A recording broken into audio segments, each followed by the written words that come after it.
be on the Marketing and Media Show with Hasanain Abdullah. Halala 786, halala! At the intersection where the world of media and marketing meets in an ever-evolving landscape, this is where we find ourselves. Join me as I engage with seasoned industry professionals who share their rich work experience. These conversations are shaped by the ever-evolving environment influenced by the development in digital media. Welcome to the Media and Marketing Show. My name is Hasanain Abdullah and I will be your host. I have a career background in marketing and media, and through these conversations we are able to share insights and some of the rich stories from the people and the professionals that we aim to profile. Today we are joined by Ryland Fisher. By way of introduction, he is a veteran journalist, he's an editor, author, and a community activist. He has 75 years experience as a journalist. 75. He has 45 years experience as a journalist, editor, author, and business executive. He is the former editor of Cape Times. He has an omnichannel experience in broadcast, online, and has authored a series of books and is a prominent feature at lots of corporate events as well as book launches. As a columnist for the Daily Maverick, Mailing Guardian, and Moneyweb, he has penned articles over the past few years. For the past year, he has been profiling guests on his podcast, Crossing the Line. Welcome to you, Ryland, and thank you for your time. Thank you. And thanks for making me much, much older than I am. To start off our conversation, I want to touch on the evolution of the media landscape. How has the media landscape evolved over the past 6 years? Mainstream print consumption has contracted. We have seen the closure of print publications and the rise of citizen journalism. What is required to thrive in this dynamic media environment? Maybe I must start with the media landscape is one that is ever changing. But the change within the industry has actually been fairly slow.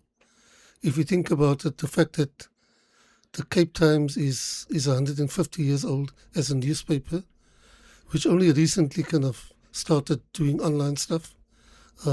So for the bulk of the 150 years, it operated as a newspaper.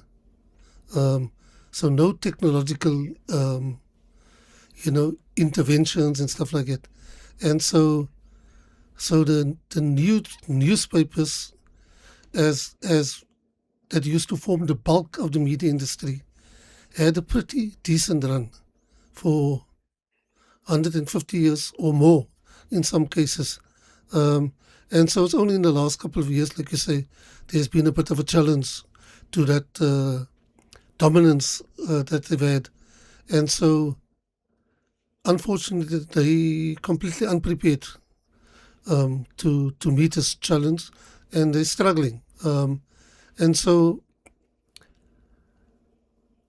the challenge comes from, firstly, the advances in technology, the fact that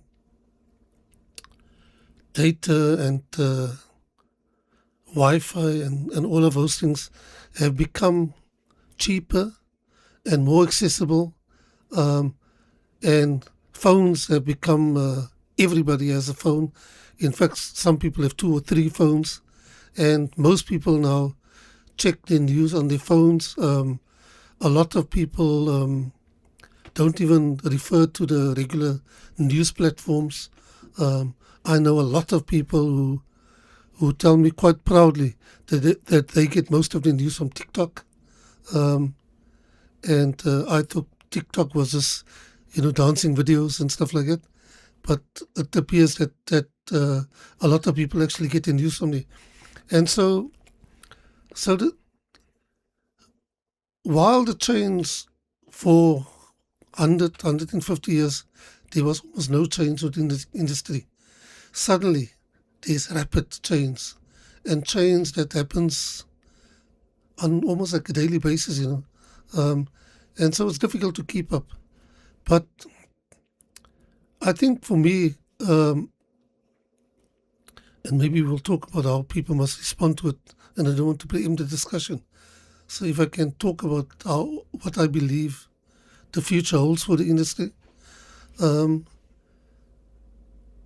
thing is that content is king, okay? That there's no doubt, and this has been the same story for the 150 years of newspapers, okay?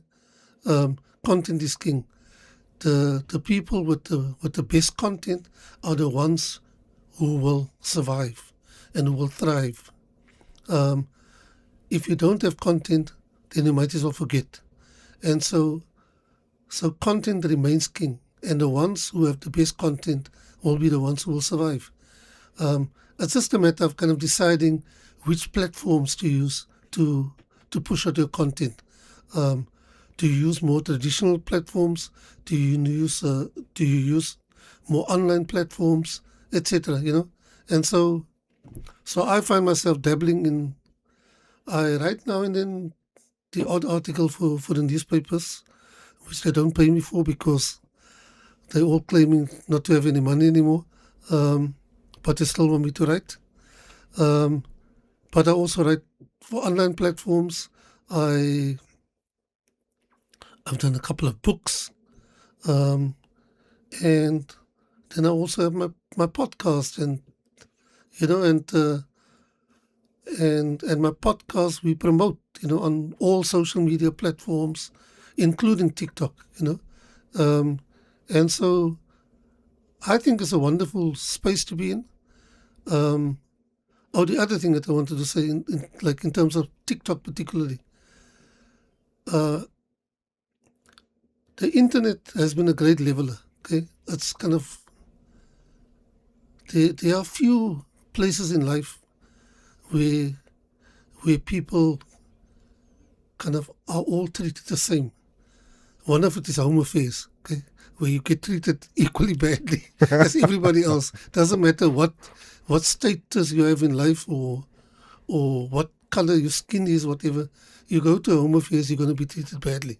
That's TikTok is one of those platforms where a guy from Constantia and a girl from Khayelitsha can do funny dances, and they can get 1 million views. And people don't care whether they live in Constantia, whether they live in Khayelitsha, or whether they live in Menenberg or Q-Town or wherever, People just care about the fact that they found their little video interesting, and they rewarded him with lots of views. And so you don't need money. You can be a poor person with a phone, with a decent video. In fact, sometimes not even a decent camera, and you can, make videos. And for me, that's been a great leveler. So it's demystified the media and has made the media industry a lot more accessible. But there's a whole lot of other issues that come with it, but I don't know. Let me stop at that point, and you can ask me questions and I'll answer. Yeah, just to respond to that, yes, I think that the internet and the digital media platform does present an opportunity where perhaps someone in Soshanguve and has an appetite or some sort of a means to create content, maybe perhaps timeless content that is good, and post it consistently. That is just the leveler that it gives, the access to industry or the entry level point. There's more access. Yeah, but thank you for that. I just want to move on to the next point.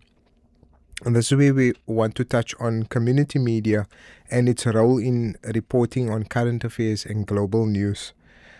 I attended an exhibition the other day, and I want to use this as a illustration. Don Matere, South Africa's celebrated poet who's now late, he was a very prominent community activist, and not many people know that he was in the early 70s, he was a reporter at the Star. And because of his reporting during the 1973, the Department of Justice imposed a banning order on him. He could not work as a journalist, and he could not attend public gathering. This is just one point I wanted to bring across, that during the height of apartheid, whether it was the 70s or the 80s, news people placed high on the social agenda the issues that was happening on the ground. And I want to bring you into this conversation. If you look at Grassroots, a publication that you were involved with in the 1980s, it also faced media censorship.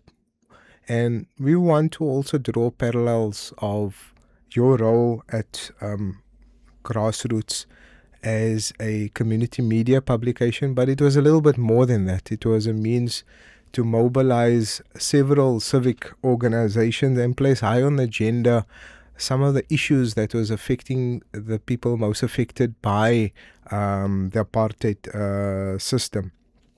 So according to South Africa History Online, I just pulled that from the website. It said that Grassroots gave a voice to the voiceless and oppressed masses of South Africa. It was closely linked to several civic organizations, and it was subsequently banned. Its journalists were imprisoned and later ceased to exist in the 1990s. It was poorly supported by the business community, but I just had a look at one of the manuscripts. I saw Elite Supermarket, we saw Mukhtar Hairi, and perhaps Ali's printing press that maybe could have supported or been a part of printing it at a time. So if we look at during the height of apartheid, especially during the state of emergency, how the state apparatus imposed censorship on these publications that highlighted some of the atrocities, and we look at the current day, 2026, you will see across the spectrum, whether it's here in South Africa, whistleblowers are taken out, any dissenting voices to the administration, and even globally, we see in Gaza that lots of journalists are they are assassinated and taken out because they are there to tell the truth. So, just maybe if you can comment on what it was like being in the media newsroom and being in prison during 1985, during the state of emergency, and current day, what we see atrocities being made against media journalists. Yeah, let me say that Grassroots was owned by the community. Okay. And in fact, we had a term that we used at Grassroots. We called ourselves democracy. And I'll tell you, how we worked. Grassroots came out every 5 weeks. In the first week, we would have a news gathering committee meeting. And we would sit in a big room or small hall, and we would all sit in a circle. And there would be at least 50 to 60 people, representatives of different community organizations, trade unions, youth groups, sports organizations, church groups, other religious groups, etc. And we would go around, typically on a Saturday the meeting was, we would go around and everyone would get a chance to speak. And they would tell us what's happening in the community. Now you've got 50 people. Even if everyone speaks for 2 minutes, the meeting is going to go on for 2 hours. There's lots of time. Yeah. The meetings typically lasted 4 hours. But we let everybody speak, and then we would kind of decide, okay, maybe that sounds like a story that we should publish in Grassroots. And then we would send that representative or representatives back to the organization, where they would typically have a media committee. The media committee's job was to write the story. And then the following week they would come back to the news gathering committee meeting, and they would read out their story. Wow. And then people would make comments about their story and tell them maybe, you need to change it and stuff like that. And sometimes there would be heated arguments when people didn't feel good about people telling them what's wrong with their story. Wow. Anyway, at the end of it, we would say, okay, take the points, go back. The following week they bring it back, and then by that time we say, okay, that's the end of the news gathering process. Now the production committee takes over. So I served in the news gathering committee and obviously the production committee, because that was part of my duties as the person who was overall in charge of news. And the production committee consisted of myself and a guy called Mike Norton, who was also an amazing journalist. And his story is one of those stories that you spoke about. Don Matera. Mike Norton in the 70s was legendary. He was known as Mr. No. Still around? No, he passed away a couple of years ago, but he was the first person to be charged and convicted for refusing to reveal his sources. And he was jailed for 6 months for refusing to reveal his sources, and that's why they called him Mr. No. Anyway, Mike settled here in Cape Town, came to work at Grassroots, and the two of us ran the production committee. But we had 5 representatives of youth groups working with us.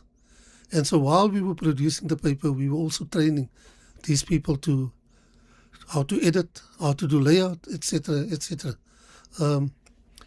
Once that process is done, we go to the printers, and we kind of put the final paper together, and then the printing was done by a company called Esquire Press, which was here in Rylands. All these printers couldn't print us because we were too big. Perhaps they did handbills during the day. Yeah, no, they did a lot of the smaller pamphlets and stuff like that. But Grassroots was like, a tabloid-sized newspaper.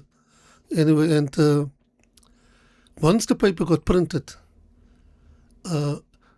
because of the size of the paper, it needed to be folded. And then it needed to be counted and put into packets of 50. And then it needed to be distributed. So we would bring in representatives of youth organizations from all over the Western Cape, and we would turn it into a youth outing, and we would all be whole night. We would be folding newspapers and counting the newspapers and bundling it up and stuff like that.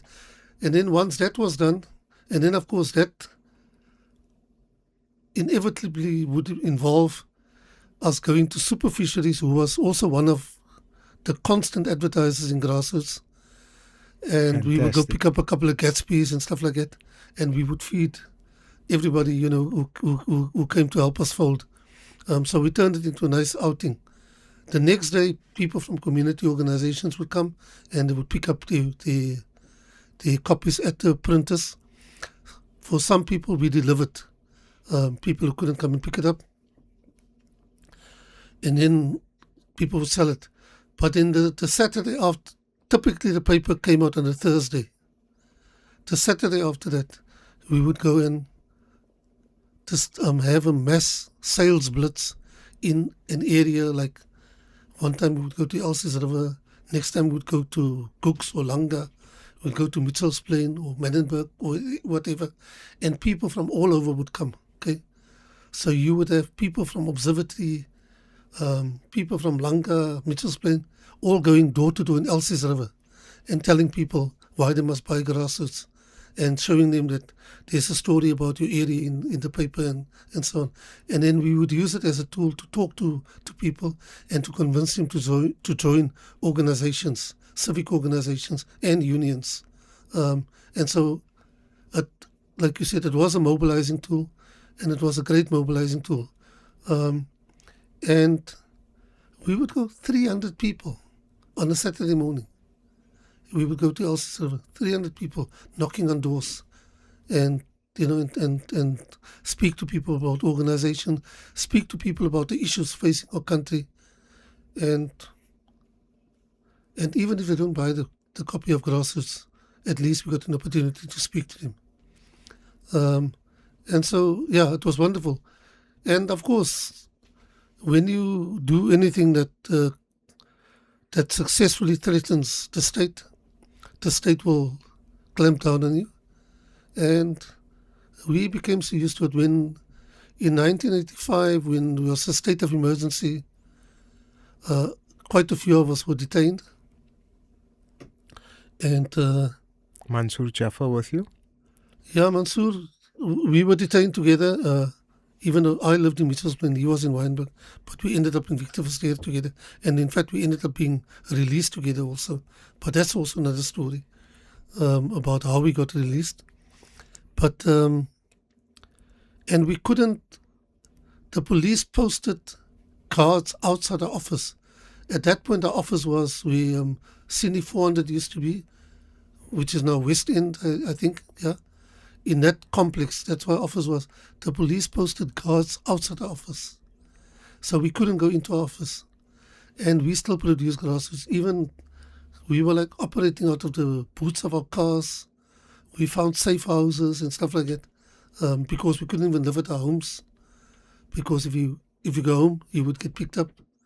And crazy times, but wonderful times when you think about it now. And I still tell people that I learned most of what I know about managing people. I learned from the time I was at Grassroots. When you have to facilitate a meeting of 50 people and you must let everybody speak and you must listen, you learn so much about inclusive management that you can't get in textbooks. And for me, that period was probably the most wonderful period of my journalistic career. Even though I must say, when I started out in journalism in 1980 at a paper called the Cape Herald, I earned 250 rand a month. Okay, we went on strike, and because we discovered that the white journalists who had the same qualifications and the same experience as us were earning double what we were earning.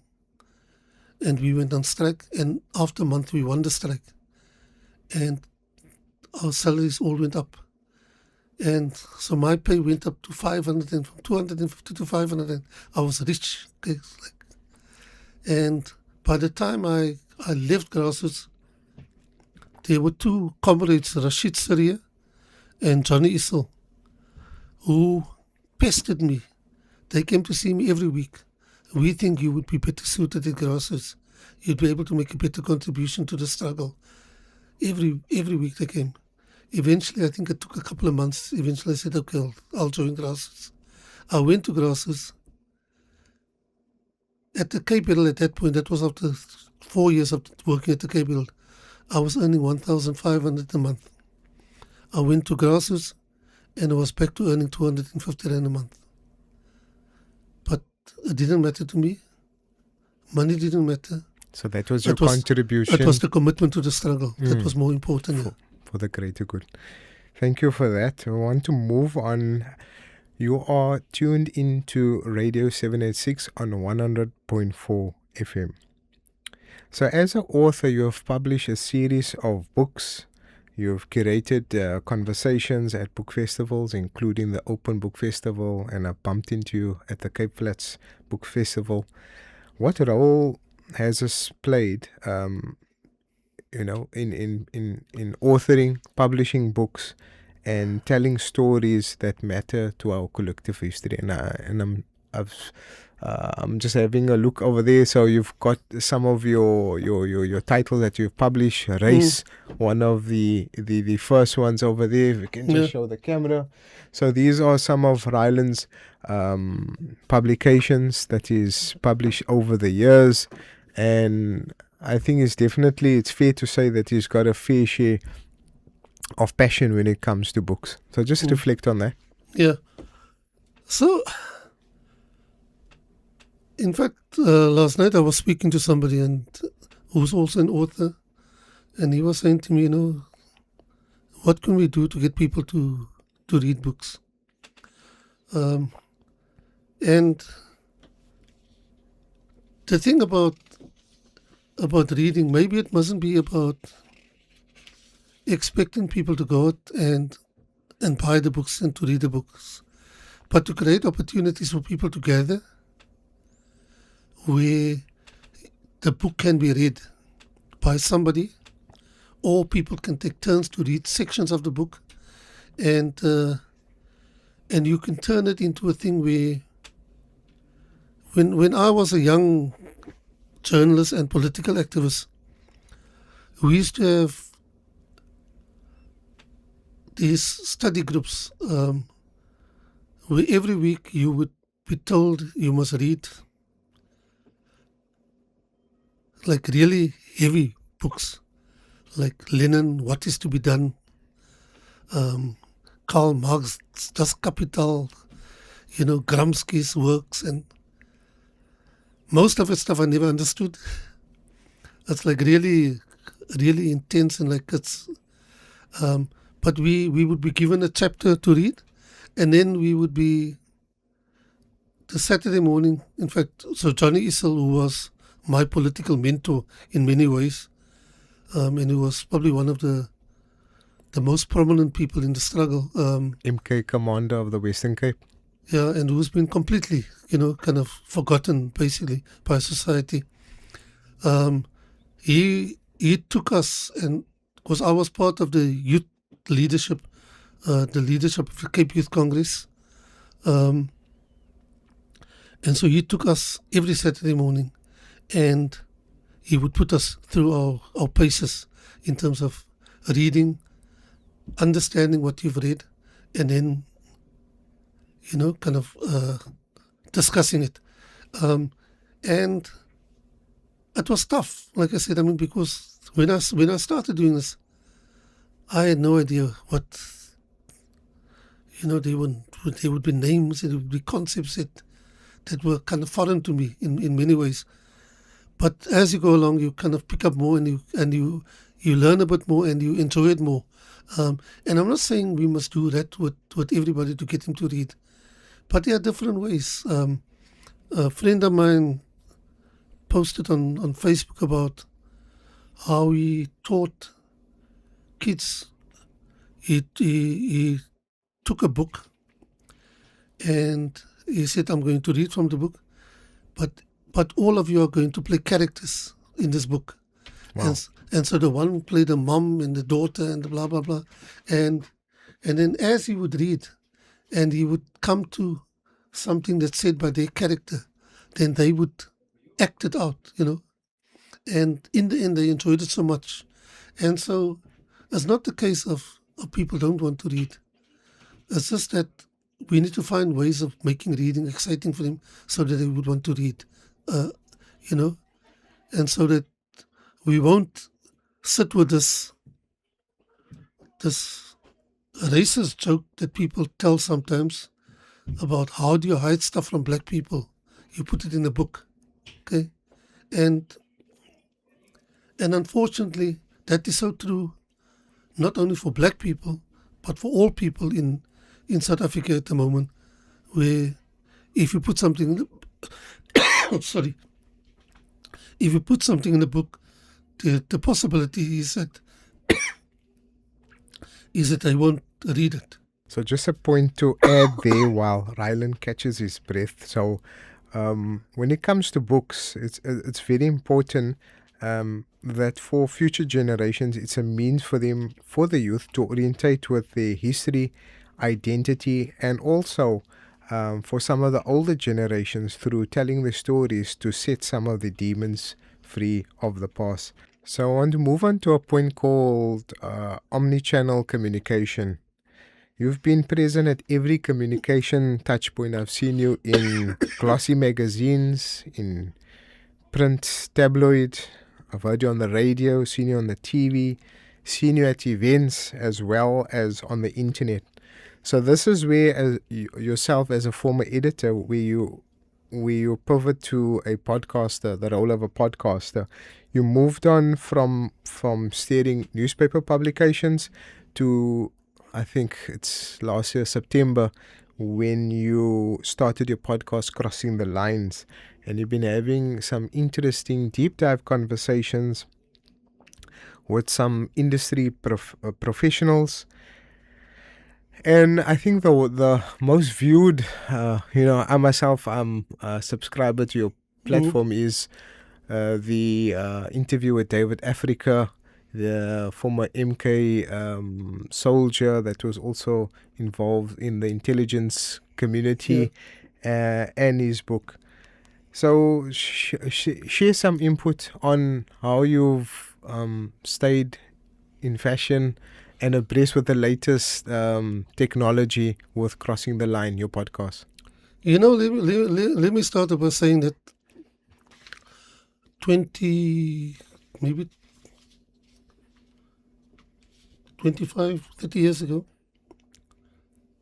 and it's been that long, when I was editor of the Cape Times, I told my staff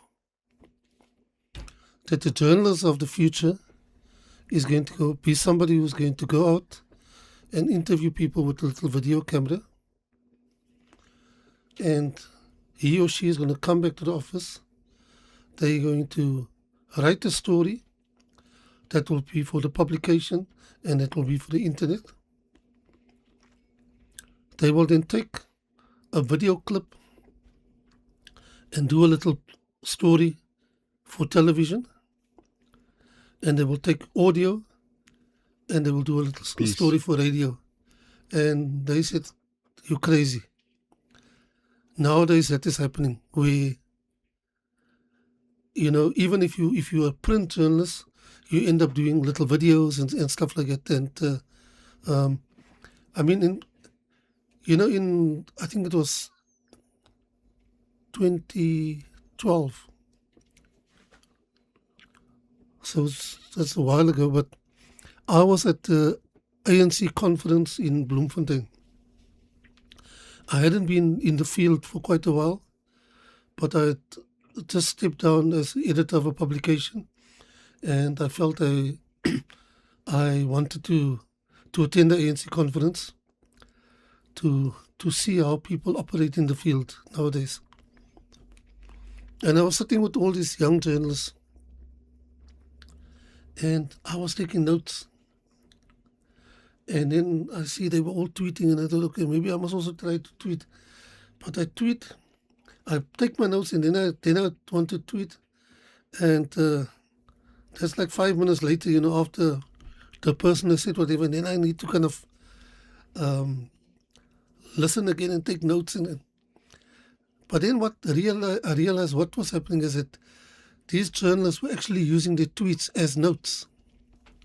They were taking notes. It was almost like as reminders for themselves.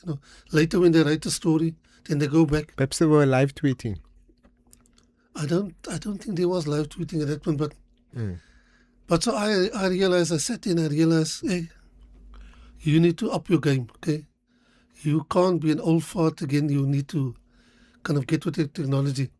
And I've been consistently over the years, I've kind of reinvented myself. I look at what are the trends out there, and I try to see, how I can fit in with the trends. I mean, I've had my own personal website for many, many years where I put some of my writing. In fact, I've decided, rather than give my stories or my opinion pieces for free to publications, I give it to Substack. I publish it on Substack, but also publish it on my website. And then I promote what I published on my website. I don't promote the Substack one because they promote it themselves because it's in their interest for people to read it. But it's in my interest for people to read my website. So, I've kind of done those kind of things where I've tried to keep up. The podcast came about through an old friendship that I've had with a guy who runs a company that makes videos and stuff. And he said to me, "Listen, don't you think we need long form media?" So I said, "I'd love to." I said, "I'd love to do a series of interviews with interesting people." So he says, "Well, you can use my studio, And in fact, we first did this more than 10 years ago, where I did about 8 to 10 interviews with people like Dennis Goldberg was the first one, Njongonkulu Ndungani, Ibrahim Rasool, Tuli Madonsela, Baleka Mbeti. Long form? Yeah. So, an hour-long interviews and stuff like that. And we had no idea what we were doing. We put it on YouTube. We didn't promote it, market it properly. We didn't. And we just left it there, and a couple of hundred people kind of went to watch it. And then last year, when we kind of reconnected, this friend and myself, we reconnected. And we said, "Listen, maybe we must do it again. But this time we do it properly." And so that's when we kind of decided to rebrand it completely and to do it. The first series of interviews were called Conversations with Ryland Fisher. And then I decided, no, let me do it something that doesn't have my name in it. Because if I pass away tomorrow, I would like somebody to be able to take it over and continue, Or if I get into an accident or something, I would like it to be able to continue. And so we decided to call it Crossing the Line. And it's about lines in Cape Town have always determined where we live. Railway lines, freeways, etc., border lines, white people on the one side, colored people on the other side, African people on the other side of the other line.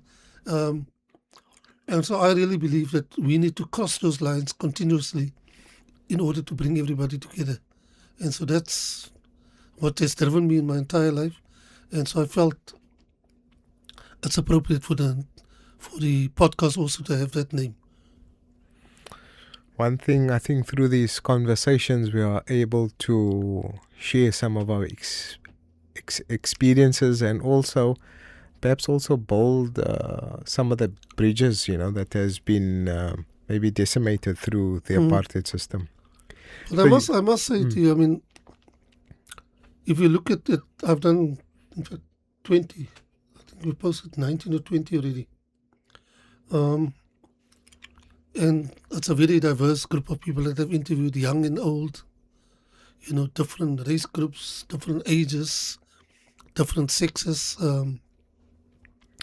even different sexual orientation, because it's important for me to hear different voices. I've always believed that the role of the media is to represent all the voices in society. Okay, all the voices in society must be heard. If you close down media because you don't like the message that they're promoting, they will find a way of promoting this message underground. And if their message gains enough currency, you could be surprised when their message leads to an upsurgence of sorts. Rather know what the message is, and know what the people who are spreading that message, and then engage with it, I've always said I'm the kind of person I would walk into an AWB meeting, Afrikaner Weerstandbewegings meeting, and I would try to convince everybody that what they're thinking is wrong. And I would feel comfortable doing that. I wouldn't feel scared to do that. So that's the thing that's also driven me over the years. Okay, the listening to different voices, appreciating that we have different voices, but also trying to convince people that what I believe in, the values and stuff that I believe in, is probably best because it's about inclusivity, and it's about kind of tolerating everyone and embracing everyone. And it's difficult sometimes to embrace certain people, but we must listen to them at the very least. Thank you for that. You are tuned into Radio 786 on 100.4 Ryland. We are coming towards the closure of our interview. We just got a question here for you. And I'm just starting to heat up. Yeah, I think we need to have subsequent ones on perhaps our Substack Live or a subsequent conversation. I'm really enjoying these deep dive conversations, and I think maybe sometimes these sessions would have to be in series of 2 and 3. So the grooming gap, what advice do you have for up-and-coming media professionals and those established media professionals that find themselves at the crossroads in their career? We do know that, AI has influenced and disrupted lots of newsrooms. The uptake of technology, it's a case that you need to upskill yourself and, get with the program. You've been involved in and quite instrumental in the Vodacom Journalist of the Year Awards as a means to recognize the work of up-and-coming and seasoned media journalists. On the one hand, we have many senior media professionals that are exhausted. On the other hand, we have many media graduates who can't find work. What is the single most critical skill or mindset that is required by your South African media professionals in order to adapt to this new terrain and not only survive, but thrive?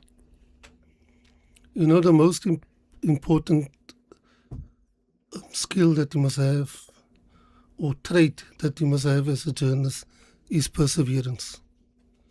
If you persevere in kind of getting your stories, I always say if you knock on the door and nobody opens the door, you see if there's a window that you can climb through, before you kick down the door in order to get your story. So persistence, perseverance. But also if you, and quite often what happens with young journalists, it happened to me when I was a young journalist. When I started out at the Cape Herald, the news editor decided this man would make a good crime reporter. I didn't want to do crime because crime reporter meant that you had to go hobnob with the police, and I didn't want to be seen anywhere close to the police. Hard news. No, because the police were the enemy, basically, I was kind of committed to the struggle, and I wanted to write about the struggle, and I wanted to write about what communities were doing. But I did my crime stories during the day, and then I worked on my community stories at night, until at some point the news editor realized that I was much more valuable as a person writing about community stuff, and he took me off crime. That's perseverance, okay? So you create a way.